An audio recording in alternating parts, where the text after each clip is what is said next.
it's men and women, and there are a lot of unisex problems associated with it, like bargaining. You know, it's a real ordeal, bargaining with the Seom. And you'd think it'd get easier the longer you're here and the more Vietnamese you speak, but no, new problems arise. I've been here for a while, I can speak okay. I can get by, I can get my idea across, but there are a lot of people, not only Seoms, a lot of Vietnamese people, that find it quite shocking that a foreigner is speaking Vietnamese, and in some cases cannot comprehend that it is, in fact, a foreigner speaking Vietnamese. Yes, this is a true story. The other day I was walking down the street, had my big backpack on, saw a Seom, and I said, in Vietnamese, I said, listen, I've got to get to the train station. Not the big one, but the little one in behind, because I'm going to Sapa. I need to get there in about 10 minutes, because the train leaves in 20 minutes. How much is that going to cost? Kind of looks down and...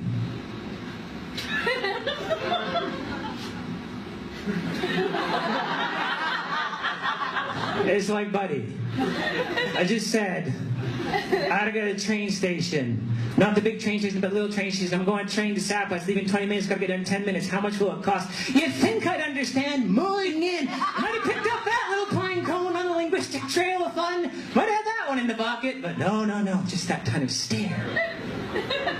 Oh, it's pain. Oh, it's pain. And you know what? Sometimes there's pain that happens not because they don't understand what you said, but because they did understand what you said, and it causes such a kerfuffle, you can't get anything done in the first place. Then you go to the pho restaurant, little plastic chairs, walking in, da-da-da-da, pull up your little plastic chair. Chị ơi, một bát phở. Giỏi, giỏi, giỏi lắm, Linh, go on, get over here, do it again, that thing you just did, do it again.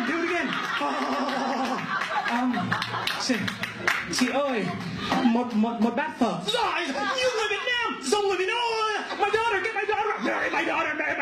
Girl's standing there like, oh, marry her now. She's like 12. Can you imagine the reverse? Can you imagine like a Starbucks in Seattle, a couple of pimply white kids behind the counter? Young girl of Asian extraction walks up, has a look behind the glass, and says to the guys, yes, I'd like a brown muffin and a caramel macchiato. Oh, that was so clear. I understood like everything. Jack, Tim, get over here. Do it again. A brown muffin and a caramel macchiato. Just like an American! High five! No, it wouldn't happen. But most of this is coming from me having been here a while, and I sort of expect to be treated like they would treat anybody else, which isn't realistic. You know what I mean? Once you're here for a while, you start to lose the perception of yourself as someone from somewhere else, and the society is different from our society. It doesn't really happen, so you tend to get confused and jaded and all muddled up. And basically, you go a little funny when you've been here for a while, and I'd like to just end my little set before we move on with a little list, and I'll pick it up now.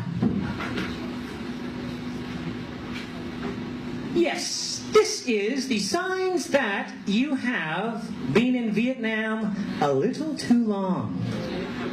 Anybody here long-timers, by the way? Anybody here over a year? Anybody? Yeah, a couple of hands. Anybody here over 2 years, 3 years, 4 years? Some long-timers here? All right, okay, this one's for you. The rest of you go home. All right. You know you've been in Vietnam too long when you start reading the license plates of motorbikes and know exactly which province they correspond to. Oh, 24, that's Hai Phong. 16, that's Sun La. 12, that's Hai Dung. Boom, 3 out of 3. I know them all. You know you've been in Vietnam too long when you have a Yahoo Messenger nick, which you use to pick up girls. If you want to pick up girls in Vietnam, you got to get on the Yahoo. I'm not joking about that. I'm serious. Guys, if you're not on the Yahoo, get on the Yahoo. You know you've been in Vietnam too long when you are instantly put off when one of those girls introduces herself as being from Vietnam. You know what's going on there. You're clued in. You're not falling for that. If you didn't get that, you will one day. After you're married. You know you've been in Vietnam too long when you leave 3 seconds before every light turns green and stop 3 seconds after every light turns red, thus creating the 6-second gap of death. That is scary. You know you've been in Vietnam too long when you have the phone number of every Filipino singer at the 17 Saloon. By that I mean all 2 of them. which is actually more because they rotate every 6 hours. You know you've been in Vietnam too long when? You know the computer punch-in number of your favorite karaoke song off by heart. Sing in the Rain, 24876. Punch it in. Let's go. Let's do this thing. Any karaoke singers here, by the way? Karaoke people? Yeah. You know what really freaks me out about karaoke is that one person just sort of sits in the corner. Know what I mean? And everyone else is singing their hearts out. Yeah, yeah, yeah. And that person just sitting shyly. And everyone's like, come on, sing. And they're like, no, no, no, you guys sing. Oh, I'm just going to drink. After 2 or 3 hours, somebody manages to persuade them. Come on, just give us a song. Give us a song. Like, okay. What song do you want to sing? Maybe My Heart Will Go On. Okay, then someone starts to look it up in the book, and they're like 27418. Oh, okay. Then they pick up the mic and they sing the best damn version of that song you've ever heard, making everybody else feel like crap. I call those people sleepers. They're like karaoke sleepers. They should be punished under terrorism laws. Freaks me out.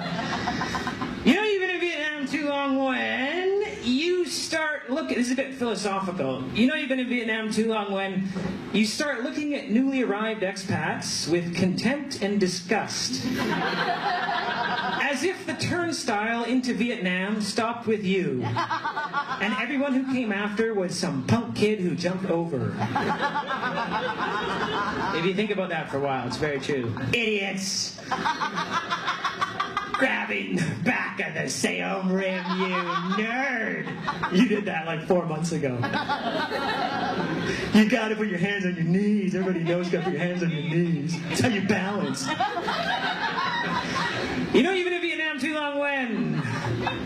For birthdays, instead of the 150,000 dong Merlot from the City Mart, you opt instead for the 30,000 dong Vang de Lat.